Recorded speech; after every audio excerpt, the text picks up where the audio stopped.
Kita yang mana yang duk panas baran, yang kadang-kadang tak boleh nak settle, isteri kita punya kerenah, kita tak boleh bahasa budak hari ni. Orang kata isteri kita buat perangai sikit kita koyak, anak kita buat perangai sikit kita koyak, tak tahan. Jenis lagu ni sebenarnya kita tak banyak zikir lagi. Sebab apa?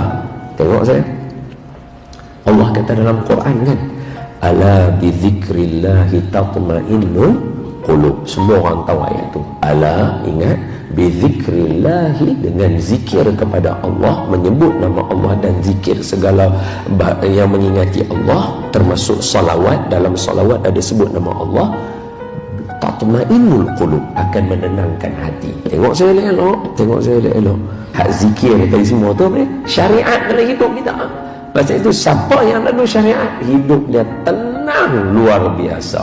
Allah bagi bala pun dia relax, Allah bagi untung pun dia relax.